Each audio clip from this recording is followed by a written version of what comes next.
On behalf of the Baha'i Chair for Studies in Development, I would like to welcome our distinguished speaker today, Mr. 𝗚cｉ Kothari, and all our participants in this lecture who are joining us on Zoom and also through our live Facebook feed.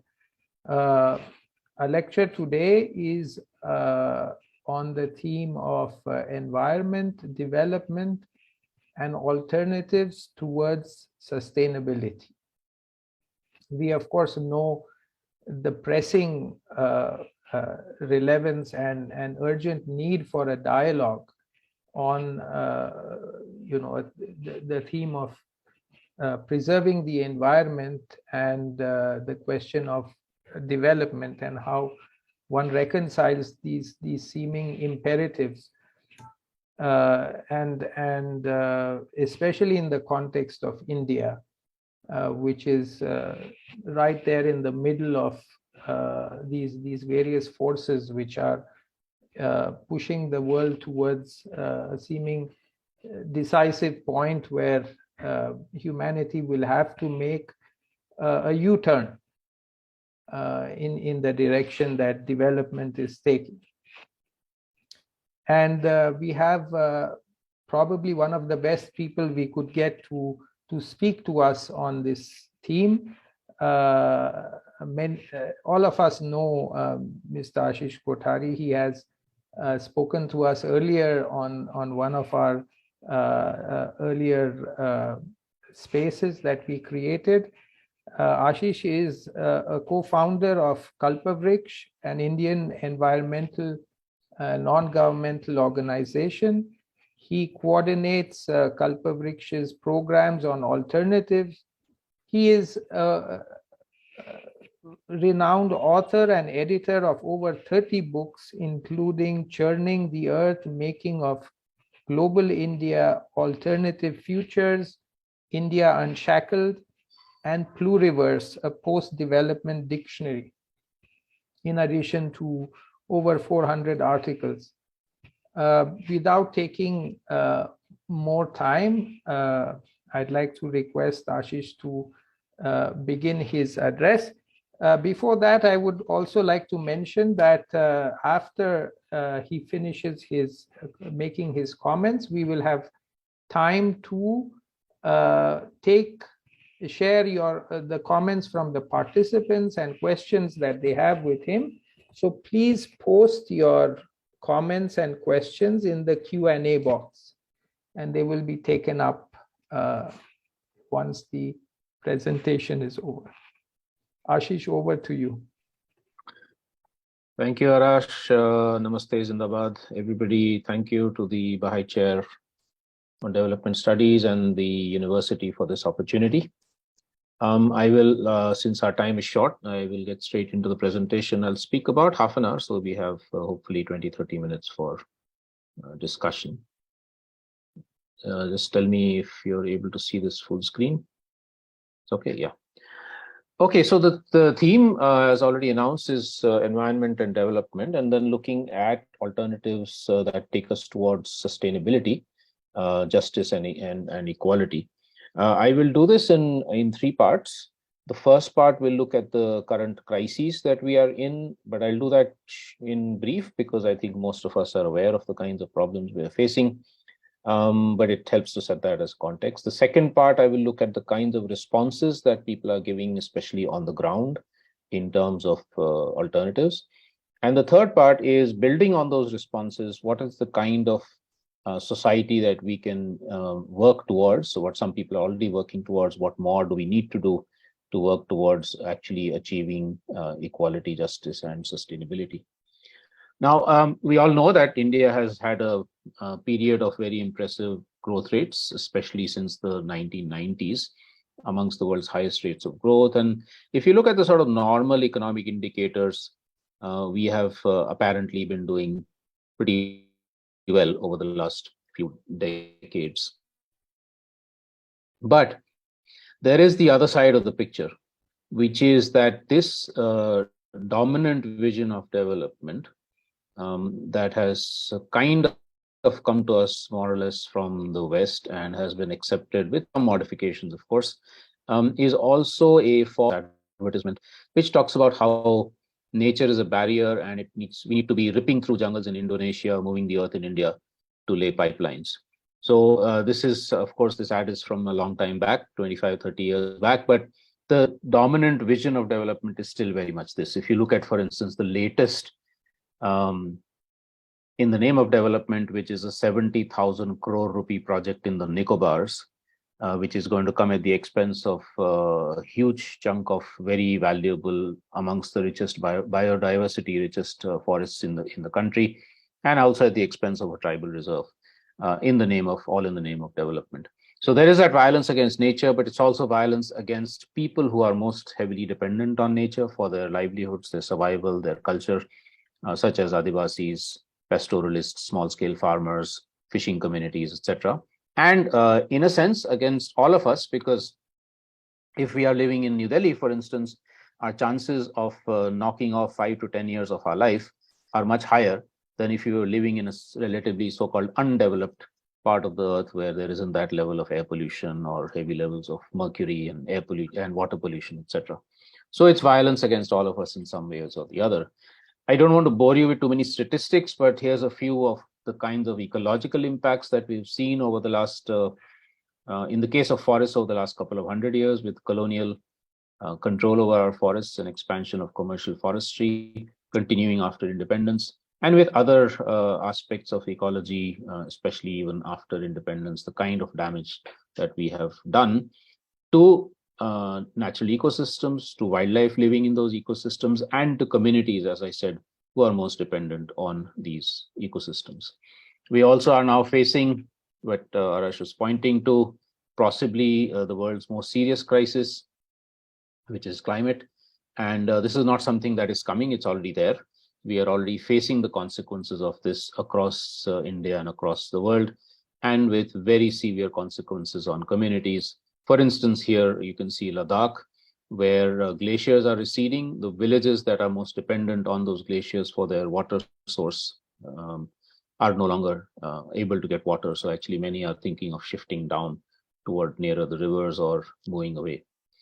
We also are seeing this kind of water stress virtually across the country. More than half of India is already severely water stressed, and more is actually coming under stress, either because of shortages or because of pollution, and or sometimes even the exact opposite, which is too much water with flooding that we are seeing in many parts of South Asia. We saw what happened with Pakistan recently, for instance.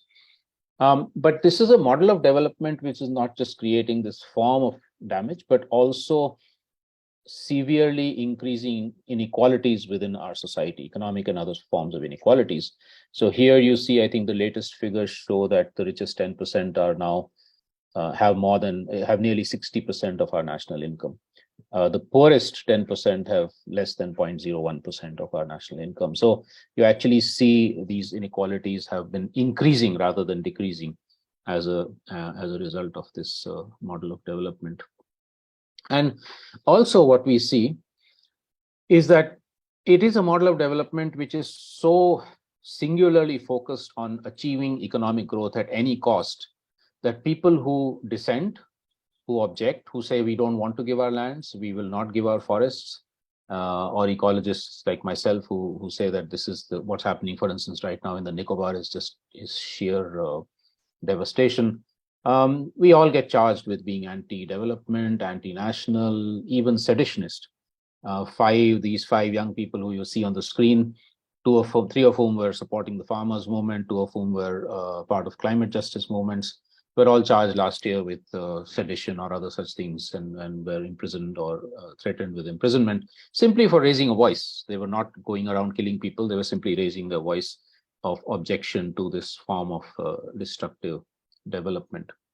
So with all these sorts of issues and problems, which I've dealt with very rapidly, as I said, I don't want to go too much into the crisis part of it. The question that arises, and we're all being asked, that you people are saying no to mining, no to dams, no to this weather. What are you saying yes to? Are there alternatives? Or are we kind of even if there are problems, we have to go in that direction because that's the direction that the West has taken, the industrialized West has taken. And I believe that there are actually alternatives, and they are alternatives of two kinds, both of which you see on the ground. One is resistance, where people are peacefully saying, no, we don't accept this anymore. This is a picture from the 1980s of Adivasis in central India protesting against two mega hydroelectricity projects.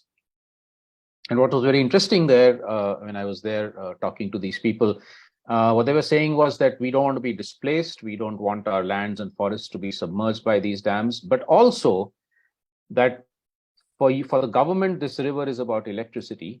For us, the river is our mother. It is what has given all of us life. And how can we allow our mother to be shackled by these big dams? How can we allow the flow of the river, which is its very life, to actually be stopped? And so actually what you see in these sorts of movements is not just saying no, but also being able to present a very different vision, a different worldview of our relationship with the rest of nature and our relationship with each other.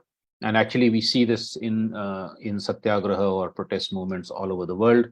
For instance, of course, the iconic farmers movement in India, the climate justice movements led by young people across the world, the anti-racism movements, the peace movements in Burma, Myanmar, where a military regime has taken over, the movements for a new, very, very progressive constitution in Chile, and a whole lot of others where people are articulating the no, but also what they feel are the sorts of things that actually should be happening. And in that second aspect of what should be happening, that is to say, what is the constructive alternatives that we are offering, we see also thousands and thousands of initiatives by communities, by NGOs, sometimes even by governments, which are pointing us to a very different direction of development, or what I actually call not even development, but well-being. Let me give you a few examples quickly. This is from, so when we talk about water, the dominant development paradigm is to make a big dam somewhere where there's plenty of water and then take the water to an area like, say, Kutch or Rajasthan or wherever, where there is supposedly too little water.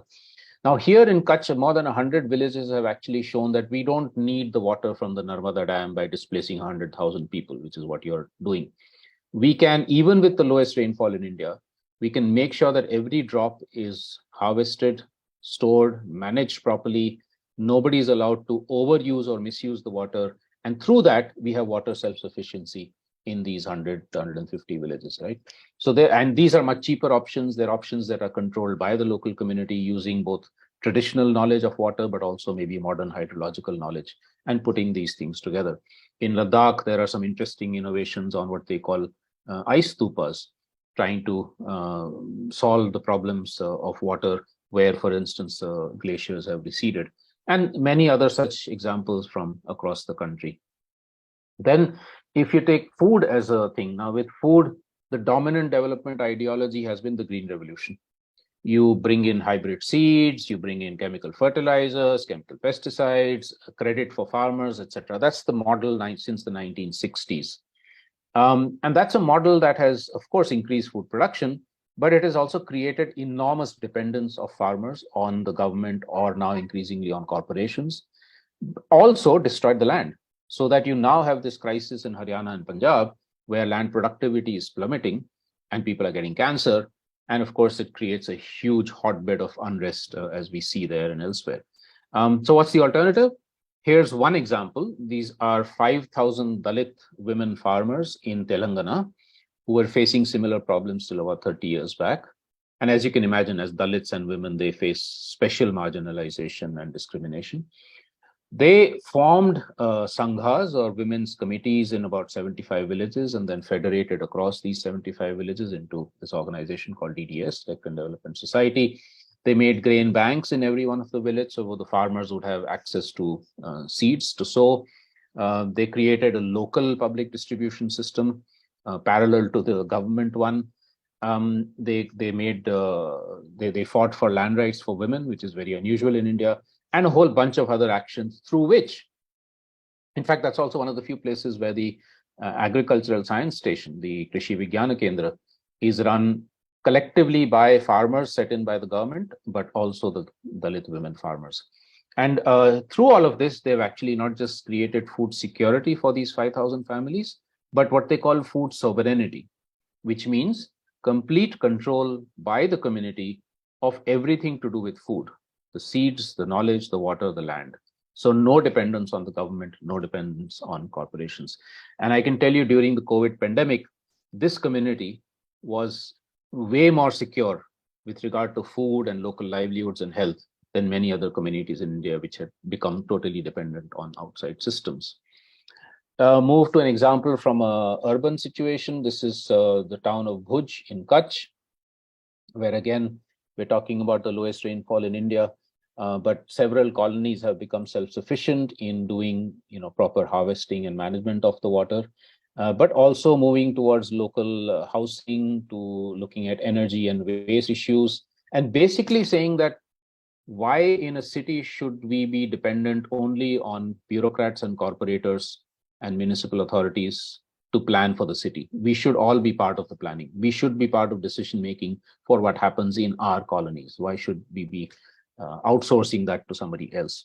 So actually in India, we have the 73rd and 74th constitutional amendments, which is about local, rural and urban self-governance, hardly ever implemented, except where in such cases, movements of people have made sure that that is implemented and that there is local voice in decision making. There are other such actions by even the middle classes in some parts of India. In Bangalore, for instance, the revival of several lakes which had gone dry or had been built, encroached upon, or where garbage dumping was taking place. And so building back thriving ecosystems in the middle of a very dense and very polluted city, or colonies trying to go to 100% waste recycling, 100% water harvesting, etc., so that they, as middle class citizens, become less dependent on resources coming from outside, where basically the city steals from the village to get water and electricity and everything else. So they're saying, why should we do that? If we can generate these resources ourselves, then we should not have to steal from outside, right? Or where young people are setting up zero waste retail. I remember when I was a young person growing up in New Delhi, and I used to go to the shop to buy something, there was no plastic, there was no thermocol, nothing. We would take our own bags and or our burnies or vessels and then fill it up and bring it back home. That has gone completely out of the window because now everything is in plastic or other kinds of packaging. So these zero waste retail shops are actually trying to bring that back. It's not a new idea, it was always there, but then got discarded. So they're trying to bring it back in to see how we can create retail shopping and consumption without creating the sorts of garbage that otherwise we are. These are examples of where communities are trying to blend their traditional livelihoods, which could be farming or forestry or crafts or whatever, with some new ones such as ecotourism. So home-based or homestays or home-based ecotourism, examples that women run up in Munsiari in Uttarakhand, young people in 𝗘𝗏𝘁, also in Uttarakhand, Snow Leopard Conservancy Trust households in Ladakh, and many others in different parts of the country, where communities are saying that if tourism is to come, it should be managed by us and we should be the beneficiaries of it. And we should also guide it to be much more ecologically sensitive and culturally sensitive, just totally different from the sort of mass mainstream tourism that destroys local areas, destroys cultures, doesn't really care. And basically where all the money is made by tour operators and hoteliers, etc. Moving into back into central India, this is a group of 90 villages which have stopped a proposed mining project, but also they have looked at their own internal functioning and said, how can we achieve decision making in a much more democratic way in our own communities, including equal voice for women, and be able to assert that democracy is about us taking decisions, not somebody else taking decisions for us. So we will still go for elections, we will still try and bring in what we think is the right party into power in Maharashtra or in New Delhi, but in our village we are the government, nobody else. So that slogan that one village Medhalekha started 30 years back is, our government in New Delhi and Mumbai in our village, we are the government. Okay, हमारे गांव में हम ही सरकार. There are then similar sorts of alternatives emerging in the field of technology, some of which go back to traditional technologies which are still relevant, such as, for instance, if you look at this, the right-hand side picture, the thatch roofing. This is a building of an NGO called Hunarshala in Kutch, and they specialize in combining traditional architectural knowledge with modern architectural knowledge and creating solutions using local materials of housing or buildings which are suited to the local climate, where you don't even need, in 40 degrees temperature in summer in Kutch, in this office, you don't need anything more than fans. No air conditioning is needed. Complete opposite on the left-hand side is the building of Sekmol, which is an alternative learning space in Ladakh, where it could be minus 20 to 30 degrees outside in the winter. But inside, you don't need artificial heating because through the whole day, the sun has been coming in and it is captured by that kind of solar passive technology. So basically saying how technology itself, when you democratize it, when you take it back from the clutches of profit-making corporations or power-seeking governments, you can actually also create technologies that are ecologically sensitive and which local people benefit from and can also control. So, you're not that dependence on outside systems reduces. The same thing with media and communications. We know today that all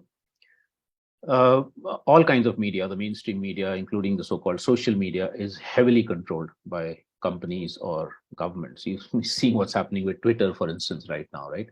Or how Facebook was used to completely distort the whole campaigning towards the elections in 2019.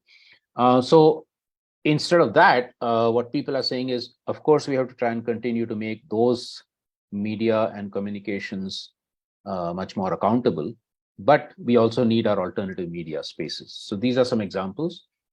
For instance, India has more than 150 radio stations run by communities where their voice can actually get out.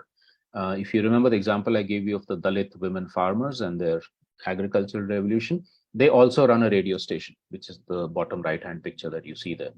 They also run a filmmaking unit. So basically saying, how is it that communities, ordinary people can themselves become media creators, controlling the media and communicators rather than only big corporations or only the government. And finally, I think the sphere of education is really important because unfortunately, we still use a colonial model of education. And if you might know this,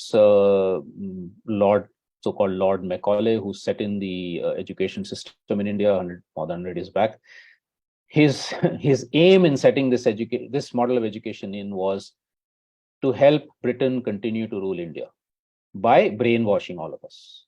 So that you don't need an army. If all of us think the same way that the British colonialists did, then they don't need an army to control us. That was actually the intention of setting that in. Unfortunately, we still retain more or less, with a few modifications, the same system, which creates clones, which creates people who will fit into the current system, who will be running after money and power and fame, rather than actually a system in which each one of us can flourish with our own talents, our own creativity, our own curiosity, become independent human beings, but independent not in terms of being selfish, but independent with also responsibility towards other people and towards our communities, our collectives. So these are examples from different parts of India of different forms of education and learning, where this kind of an environment of creativity and curiosity and collective learning, etc. And also what Gandhiji said, that education should not only be about developing the mind, it also needs to have the hands and the heart built into it, which means the values and then physical labor, right? So that picture you see on the top is actually a physics and chemistry class that's going on in Telangana with students while they are also learning how to make sugarcane juice. Yeah, so it's combining various different faculties of the body rather than only this stuffing our minds with all kinds of information and then spewing it out in the exams and then hoping that we'll pass. By the way, the original meaning of the word school, if you see at the bottom of the slide, from the word 𝗂𝗊 in Greek meant leisure. Now 95% of schools in India are actually prisons, nothing to do with leisure. So how do we transform that? These are some examples of that. Now, if one does all of this, you actually begin to realize that this migration out of villages into cities is not inevitable. If the villages can be made thriving ecosystems, thriving economies, thriving societies, where you also deal with issues of casteism and gender discrimination, where you create livelihood opportunities, where the natural environment actually comes back, then not only will people not be forced to migrate out, you would create a situation of people migrating back in. And these are the names that you see on the slide here are names of villages where in fact reverse migration has taken place. People have come back from cities. We know, for instance, in Kutch, of the revival of handloom weaving in many of the settlements there, which is now doing so well. Handloom products are doing so well that young people who had moved off into working with Tata factory or an Adani factory or gone to the Arabian, the Gulf to work, are actually coming back and working in their houses doing handloom products because they find it is much more creative. It is, ज़्यादा आराम मिलता है. It's actually more, rather than having a boss constantly telling you do this work, do that work, you're in control of your own time, and your earnings are also reasonably good. So this is the kind of thing, if you're talking about self-reliance, if we really mean Atmanirbhar Bharat, then this is what we need to be promoting, which unfortunately is not what is happening under the so-called Atmanirbhar Bharat programs. We find that where these things have happened during the COVID pandemic, communities were much more able to cope with the economic lockdown and the health implications than where these things are not happening. Where you had a collective spirit, where you had community organizations, where you had access to nature and natural resources, where you had localized economic exchanges, where you had some level of food self-sufficiency, there the communities were much more resilient, able to cope compared to other places. So we have about 60, 70 examples of these in different parts of India. Documented. I will put in the chat where you can download these documents. There are similar things happening all over the world. This is not just in India. I don't have the time to go into this right now. This book, Plurivers, which we edited a few years back, again, I'll put the link in the chat where you can download it. It has 100 examples from other parts of India, of other parts of the world, which are similar to the examples I just gave you from India.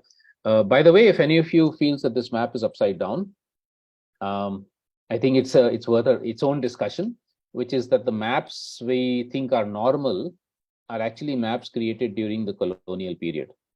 And that's where Europe was put on top, because Europe was colonizing the world. And Europe was actually distorted to look much bigger than it actually is. You see here the actual size of the continent, see how big Africa is. And so even the maps that we use, the language that we use, everything that we're using is some way tainted by our colonial history, or even after independence, the sort of history that the legacy we have, and we need to question all of that.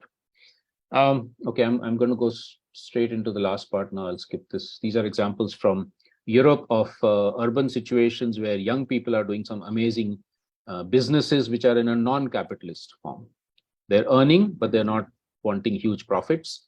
And in fact, in all of these, they also make sure that poorer people, disabled people, refugees are the ones getting the jobs and not just the rich. Okay, let me move to the last part of this and I'll finish in about 5 minutes. Which is that I can keep on going with examples and examples and examples. But I also want to say, okay, how do these sorts of examples come together in a different vision of well-being? I deliberately don't call it development, but I won't get into that discussion. You can say a different vision of development, which is where you find changes, transformations taking place in 5 spheres of life. Top right-hand side is the political one. The right-hand side is economic. The bottom right-hand side is social justice. Bottom left-hand, culture and knowledge. And then, of course, the ecological bit. I won't go into each one of these. So there's a lot written about it, which I can send you later. But just to give you a quick one on the last one, which I think is really the most important and the most neglected, which is our relationship with the rest of nature. If you remember that demonstration that I showed you the picture of, where the people made a shrankhala, a chain across the river, they were saying the river is our mother. Okay, unfortunately, modern development tells us that rivers, forests, other animals are basically there for our use, for human use. Whereas what they were saying is that no, all species are equal. All elements of nature have rights, including rivers and mountains and so on. So if you look at the figures at the bottom, the pyramid is what we all learn in biology in school, that human beings are at the top of some sort of a pyramid. For those interested in gender issues, note that there's a man on top and the woman is below. That's the modern industrial way of looking at it. The indigenous or community way of looking at it is that we are a circle of life, with all species being equal. We have no particular claim to having higher status than other species. And at the core of all of these sorts of sort of transformations, if you look at this image, the core is the set of values, okay, which is what kind of is common to all these different examples I'm giving you. They're very, very different from each other, but they are this common set of principles, values, or ethics, which again, I won't go into all of these, but if you look at the fourth bullet point, that's very relevant for us in our educational institutions also. It is really that we will move forward with cooperation, not competition. That we will move forward with thinking of nature and ideas and knowledge as the commons, not privatized. Yeah, it's not where did my idea come in? If I didn't have thousands of people who had done some work before me and around me, that's not like I suddenly think of something. But of course, I as an individual might also think of something new. So I have a status, but it's within collectives, within a community. Okay, or if you take, say, the fourth last point from below, it is about saying, yes, we have human rights and we fight for human rights, but also the rest of nature has also got rights and we need to respect that. So in India, one of the sort of philosophies that has emerged from this kind of ground up movement is what we call eco-Swaraj. Those of you who are familiar with Gandhi's work will recognize the word Swaraj, but Swaraj is a very old term, maybe 1,000 years old in India. He brought it back during the independence movement. But what was very important in what he and others said was that Swaraj is about self-rule, independence, autonomy, freedom, but with responsibility towards other people's freedom, autonomy, independence. So it's not the American notion of freedom, which is that I can run my SUV car wherever I want, and I will bomb a country that doesn't give me petrol cheaply. Not that kind of freedom, but freedom to say that, yes, I will do what I want. Our community will do what it wants. We will pursue our aspirations, but not if it means that somebody else's happiness and well-being is undermined. Okay, so it's a very simple notion. We are all holders of power. We don't give it over to politicians and bureaucrats. We hold on to that power, or we make them also accountable to us. But as we use that power, we use it with responsibility towards other human beings and other species. Okay, so it's in that sense, it's a simple concept, but of course, there's a lot of complexity built into how to implement it. So finally, I just take a couple of minutes to tell you about a process that we have in India and a similar one across the world, where we try and bring a lot of these ideas and practices and worldviews together to learn from each other. So people who are doing, say, organic farming, sharing with people who are doing alternative education, with people who are doing community health, with people who are looking at decentralized sources of energy, etc., to see how we can build, more collaboration, more collective activity, more holistic ways of transforming our society, and also what's our vision of what India or the world could look like, and then how do we move towards that kind of a more ideal vision where everybody is equal, where nature is protected, etc. So this is Vikalp Sangam. We started this in 2014. It involves gatherings of people across the country in different parts of the country on different themes, where this kind of sharing, collaboration, etc. takes place. And there is, in fact, as part of that, there's a sort of a youth Vikalp Sangam process also that goes on.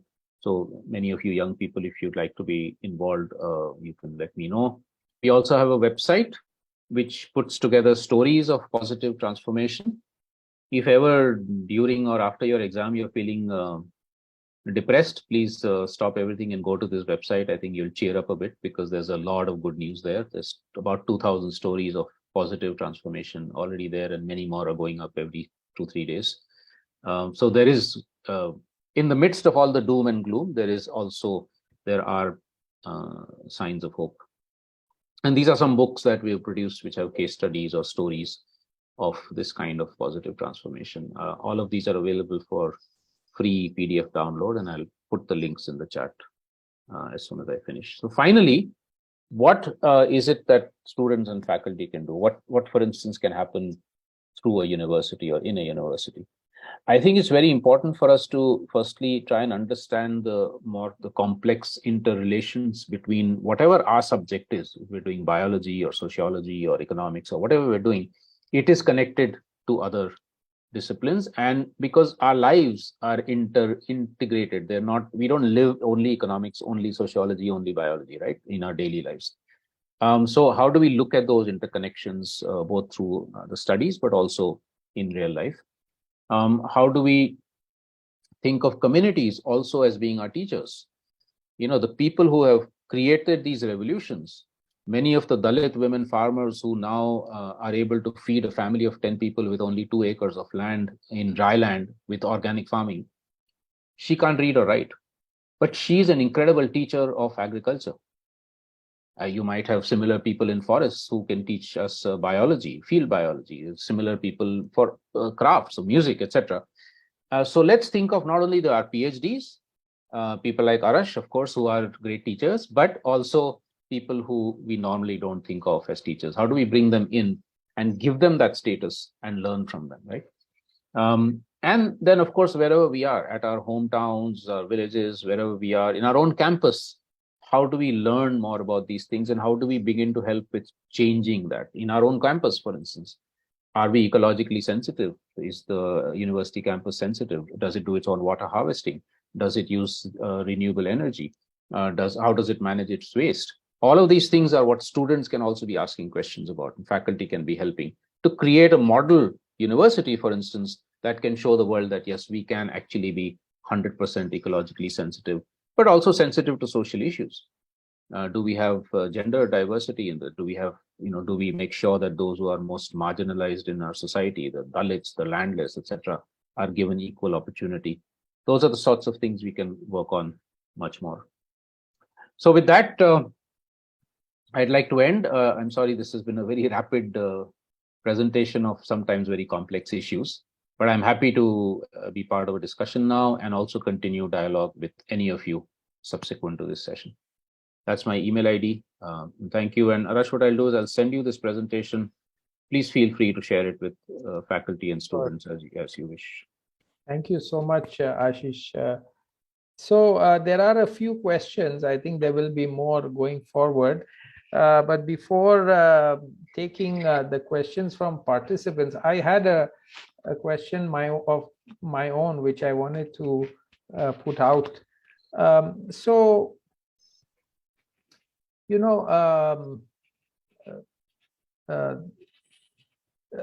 a lot of the effort that's now going into, especially this issue of climate change, is somehow trying to grapple with this, the economic aspect of development. And the assumption is that, the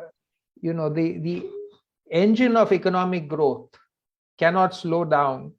So one way to grapple with the climate, in this case climate, is incentivize the right kind of economic activity. So carbon tax, for example, you disincentivize those who pollute. But then what others have realized is that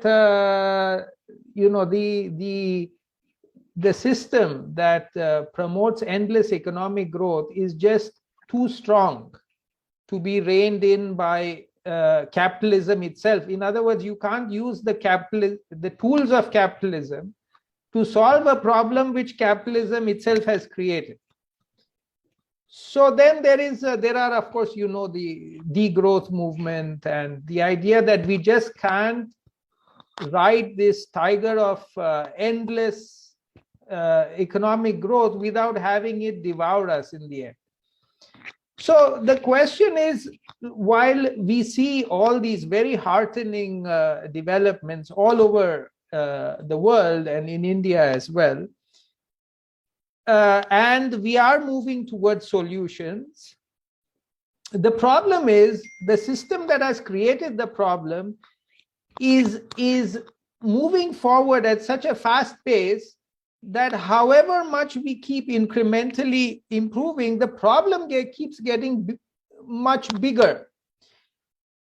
And that's where there is somehow a sense of cynicism sets in, that how does one grapple with the source of the problem? And how does one build a mass-based movement? Because a systemic change, I mean, just getting a small change, such as getting companies to agree to a carbon tax, seems so difficult. How does one change the economic system? So I don't know if you had any comments on this. In other words, how do we make sure that all our efforts, while they continue to grow, one also addresses the root problems, the systemic dimension of those problems? Yeah, Rash, I mean, you asked a question which is going to require another hour of discussion, many days actually, or years of discussion. Nobody really has all the answers to that question. I think we're all grappling with it. You're absolutely right that things like carbon trading and carbon tax and economic growth, green growth and things like that are really only maybe, they're band-aids. They're not really solutions in that sense. So what do we do? I think, well, firstly, that I think we should not be expecting that any of these fundamental changes will happen in a few years. It's going to take time, which means that we will see more ecological collapse and climate collapse, unfortunately, within our lifetimes. But what I think these sorts of initiatives, both the resistance movements, those who are resisting the currently dominant systems, and the alternative constructive movements, the more we can nurture them and link them up with each other, create scale by this kind of horizontal linking rather than a single solution being upscaled and becoming bigger and bigger and bigger. The more we can do that, the more the possibility of being able to firstly stop the bulldozer that's destroying all of us, or slow it down at least, and at the same time create those alternatives. Because this is why the two together are important, is because a lot of communities are actually right now in a serious dilemma. They know their old systems can't survive in the same way, or are not able to provide, say, enough livelihood options, especially for the younger generation. They are also, in some senses, they know that what's coming from outside, like a mining project or something like that, it's probably going to provide only jobs for a few people and not everybody, and eventually destroy their ecosystems. But they don't seem to think there is any other option. And so many of them will want to accept that kind of thing. Others will still protest. If there was a third option, which is what these alternative examples are showing, that you can actually create hybrid systems in which you can sustain your ecosystems and your cultures and traditions, but also bring in some new elements into it so that young people get good livelihoods and options, and you can still retain a clean environment, then perhaps people will be even more able to and willing to resist the imposition of destructive development and move towards these alternatives. And I think that's why these two together are really, really important. And we've lost a lot of time in social movements. I'm talking about, I'm including myself here, of focusing only on the first one, which is to point out to what's wrong, what we want to protest against, etc., rather than also saying, here's what the alternatives are. And in this sense, and maybe this relates to, I think, the question that has been asked in the Q&A by Caroline about government initiatives. So yes, I did not actually, normally in my longer presentation, I do talk about things like 𝗔𝗀𝗵𝗶𝗀𝗵 in Kerala, organic farming that's now happening in, policies in Sikkim, Ladakh, and Andhra is what she's mentioned, or places like initiatives like 𝗏craft in Jharkhand, which are trying to promote local crafts in many ways. So there are indeed government initiatives where policy shifts have taken place, and or programs have been put into place which are helping people to move towards more sustainable, more localized sorts of options. But that happens when you have this sort of combination of resistance and of people showing what the alternatives are. None of these policy shifts would have happened were it not for people showing on the ground what is possible. In abstraction, no government is going to agree to making a policy shift. Simply, it's an abstract idea, but they see things on the ground. You get a good bureaucrat or a good politician who will say, okay, let's make that shift happen. So I think that's very important. Secondly, in terms of the mass base that you're talking about, I read a very interesting article recently about anti-mining movements around the world, anti-extractivism movements and anti-power station movements, that is coal-fired power station, etc. Together, just a few of those put together are actually helping to stop the equivalent of 1/3 of the United States annual emissions. Which is to say, if those movements were not there, there would be 1/3 more of those emissions taking place. Now, that's a huge contribution that people's movements, and this is just about 50 movements, okay? If you take all the movements in the world, it would be that much larger. So let us never underestimate the contribution that these movements, though scattered they are, etc., are actually already making to at least reducing the problem, if not stopping it altogether. Let's increase that. Let's all of us make sure that we're supporting these resistance movements. Right now, let's raise our voice, for instance, against this absolute madness that's taking place in the Nicobar in the name of development. 250 square kilometers of fantastic forest being destroyed for a shipping project and a tourism project and whatnot.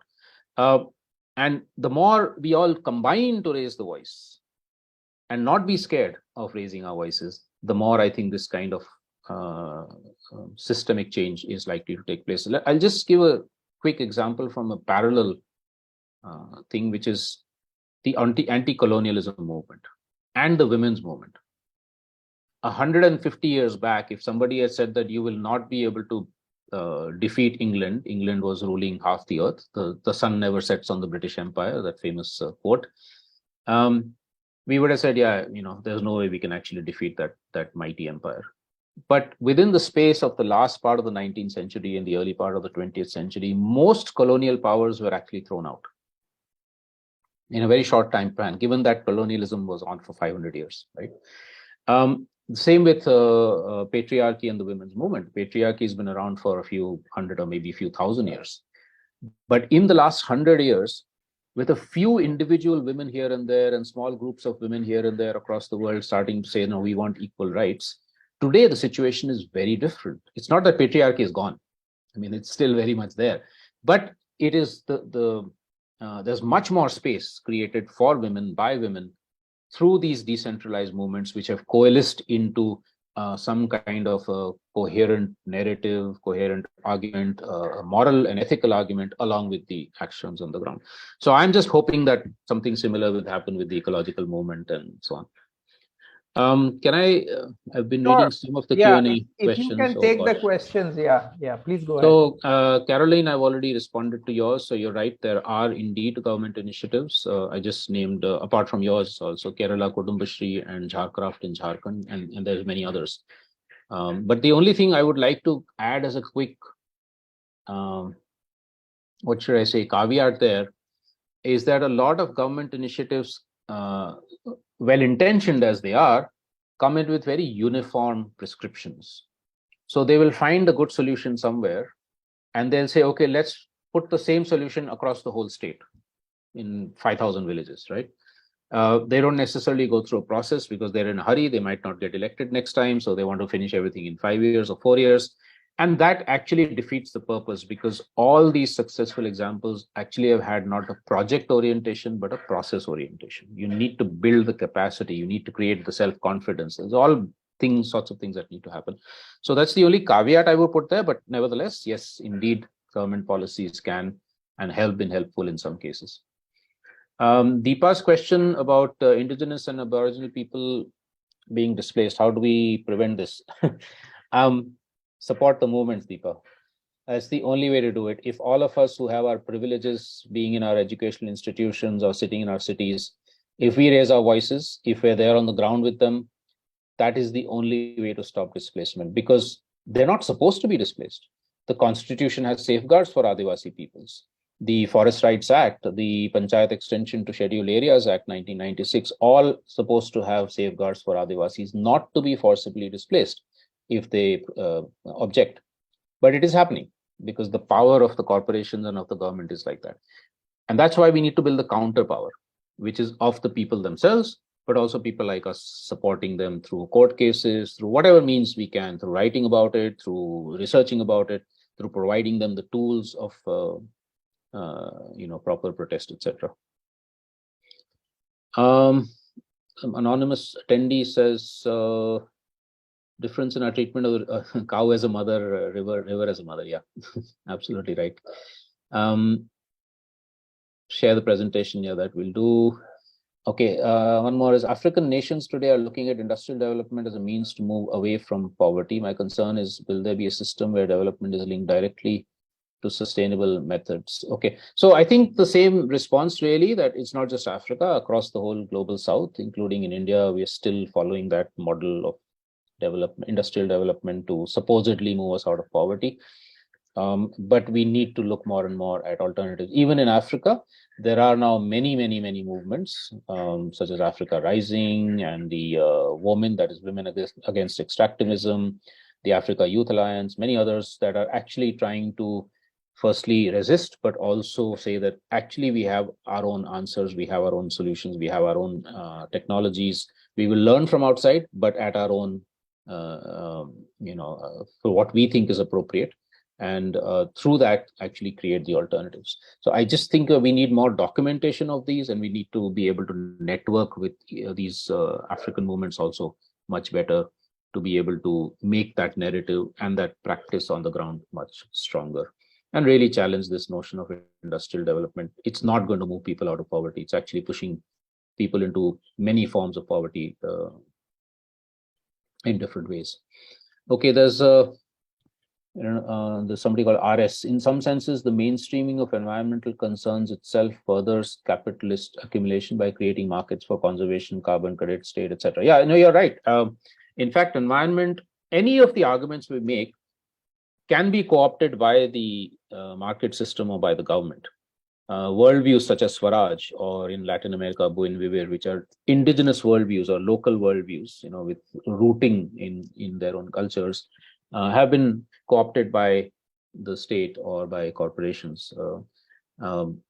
Indigenous art is co-opted. For instance, if you look at the fantastic Varli art from Maharashtra, everybody's using the Varli art all over the world without even acknowledging that it's actually art of the Varli Adivasis. So that is happening. And unfortunately, a lot of civil society also is falling into that trap of green growth and carbon credits and so on. We know that in India, there are companies now that are going from village to village, offering carbon credits to farmers if they switch from chemical to organic farming or sustain organic farming, which sounds good, but it actually binds the farmer into a contractual arrangement, which is controlled by somebody else who has 100 lawyers at his or her command, whereas the farmer actually is then, basically you end up creating enormous forms of dependence in the name of climate. So therefore, we need these fundamental systemic alternative frameworks and practices of the kind that I've been talking about, and many others, in order to actually be able to challenge this mainstream sorts of solutions that are coming in from the same system that created the problems in the first place. Manish Mehta, he says, what is your opinion about restitution from wealthy nations to climate? Yeah, of course. So, what has come right now in the, loss and damage kind of agreement, I haven't really looked at it properly. But if finally the industrialized countries, especially the colonial countries that have looted us over the last 500 years, are finally recognizing that, yes, restitution is part of the package because we have caused this kind of thing, then it's a positive move. Frankly, I haven't looked at it, so I don't know whether it's just, again, greenwashing or it actually is genuine. But we also need to move in other ways. So, for instance, all the debt that we supposedly owe to the West, it's not that that debt should be, what's the word, forgiven, which has been a campaign for a long time, but that we should recognize that actually the West has a much greater debt to us in terms of their ecological use of the earth and in terms of the minerals and other resources that they stole from us for 500 years. And so the debt we supposedly owe them should simply be erased as a recognition of the fact that they owe us way more. So I think these are the sorts of arguments we need to present more and more and more.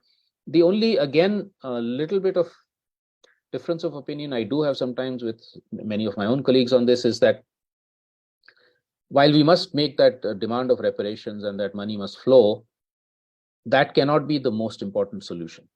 Because monies will come. Suppose $1 billion comes into India today, it's going to come to the government of India.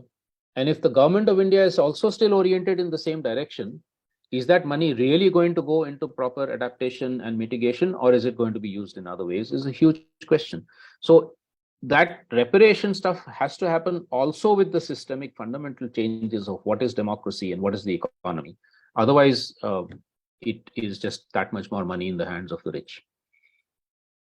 Anonymous attendee, climate funding or finance is the buzzword today. Okay, this is basically the same kind of point that just addressed. Manish wants to know if I'm a Jain. Incidentally, I am, but I'm sure that my mother, who was a Jain, kind of must have influenced me in some ways.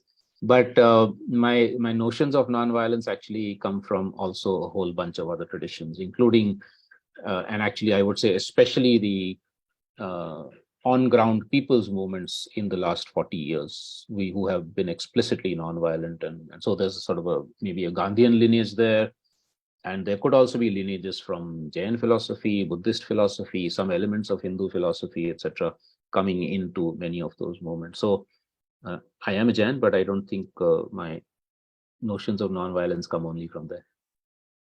And unfortunately, a lot of Jains are pretty violent, which I keep telling my family. So Anand Kar, have all educated persons of India stopped using thin poly bags? I doubt it. You know, I think the notion of education itself is a bit strange. I actually often find that the more educated somebody is, the more likely to be destructive they are. I mean, there's no necessary correlation there, but there's also no correlation between being educated and being ecologically sensitive, unfortunately. And in fact, a lot of the so-called uneducated people are way more ecologically sensitive and friendly than we are. You just go to an Adivasi village where, like I just told you, for instance, about the Dalit women farmers. They don't talk ecology, they live it. And that's way more than somebody like me who will go to the market and say, oh, can you give me something without plastic? You know, because I'm sort of consciously having to think of the environment. They're just living it. So there is a little bit of a difference there in terms of what we think of education. Manish has a lot of questions. What can NRIs do to support and give stronger voices to? So Manish, I think, well, there are NRIs and there are NRIs. There are lots of NRIs who are very happy with the way India is destroying its environment, creating lots more money for a few people. But yes, there are lots and lots of NRIs that are concerned with what's happening, whether it is to do with environment or to do with communalism or other sorts of crises that we're in. And I think, again, it's important for NRIs to raise their voices, to create the resources that are needed, for instance, by local communities or small groups in India, which are very difficult. They find it difficult to raise funds even for basic things. And that's becoming even more difficult with the government becoming more authoritarian and cracking down more on things like FCRA, etc. So we know, I mean, for instance, in the United States, there is a network of IT professionals and others who have created this AID, Association for India's Development. And they actually fund a lot of very good stuff in India, right? So that's the kind of thing that I think we need to encourage more and more with NRIs. To raise their voice, but also raise resources that could help with these kinds of changes on the ground. Anonymous attendee, apart from Nicobar, let's not forget Lakshadweep. You're absolutely right. Actually, we raised protest collectively 90 organizations, I think about 6 months back or 8 months back, when this new administrator who was brought into Lakshadweep from Gujarat actually started bringing in all kinds of changes which were very, very alarming, both from ecological and from a cultural perspective. Lakshadweep, as we know, is a almost 100% Muslim community. and he was trying to bring in ideas of, I don't know, right-wing Hinduism, but also commercial tourism and other sorts of things. And we had raised that protest. So yeah, you're right. It's Andamans and Nicobar, Lakshadweep, Ladakh, the entire Northeast, Kashmir, all the so-called frontier areas of India are today under attack in one way or the other. And this government wants to convert all of them into mega commercial opportunities. So we definitely have our work cut out with regard to all of that. Kamala Mukunda, what kind of government would support and allow non-governmental work without feeling threatened? What can I say? The right kind of government. So I don't want to compare parties here, because Congress has been very problematic also. After all, it was Congress that brought in the new liberal new economic policies in 1991, which kind of began a lot of the ecological slide that I was talking about. So I don't see much of a difference in that sense, but I do think that there have been phases in various governments, especially I think the Congress, where there's been much more openness to civil society. Like if you see all the progressive laws that came in the early 2000s, the Forest Rights Act, the Right to Information Law, the Right to Education Law, etc., they all came in at a period when there was a greater openness towards what civil society was bringing in. We had the National Advisory Council, and we had sort of forums like that. Most or all of those spaces are today shut off. It's very difficult to actually bring a civil society voice into, forget local communities, that's totally out of the question, but even civil society, even NGO voices into the government. So I think we need a government which actually says that the more democratic we make our society, and the more democratic voices we allow, the stronger we are, because we don't need to be threatened or feel threatened by 50,000 farmers camping outside our parliament for a year, because we will have been working with them. So that's the attitude that you need to have, that power actually becomes stronger or increases the more you spread it, rather than the more you concentrate it. Ahanta saying, how should the education system be remodeled? So I gave you some examples of the sort of alternative learning spaces or schools and colleges. There are many now, there's several dozen of them across the country. But also in some states, there has been some progressive moves towards much more activity-based learning, more inter-age learning opportunities. We also have the Krishnamurti Foundation schools, which are trying to create different models. So the models exist for creating different forms of education, which are, which are much more, what should I say, much more progressive. But again, we need to document, spread, create awareness about these examples and models, and then push our state governments, state education institutions, NCRTs, etc., towards considering and adopting some of those sorts of alternative learning curricula, methodologies, and so on. But even as we do that, we also could be creating our own alternative spaces to present more and more examples of what is really possible on the ground. I think the last one here is Martha. Are there examples of efforts where to strengthen local Panchayati Raj institutions and educational programs for youth that enable them to become agents of change? And yes, absolutely. So actually, again, many of the examples I gave you, I could not deal with them in detail because of lack of time, but they do involve the empowerment of Gram Sabhas. Like when I talked about the Maha Gram Sabha of 90 villages, that is really empowering the Gram Sabha, but also enabling the local educational institutions to be part of that empowerment, where young people, I recently came back from a institution called Timbuktu Collective in Andhra Pradesh, and they have been working in 60-70 villages, enabling children to create their own committees or sanghas to look at their own rights, to have a voice in decision making in the village, in the Gram Sabha. So even children can be speaking in the Gram Sabha. And of course, then also saying, how do we get better facilities in our schools, or with regard to food, etc. So that kind of empowerment of children and young people is also taking part in some of these initiatives where they're trying to claim power on the ground through their Gram Sabhas or Panchayats or other traditional governance institutions, such as in Ladakh, there is the Goba system. In Sikkim, there is the Zumsa system.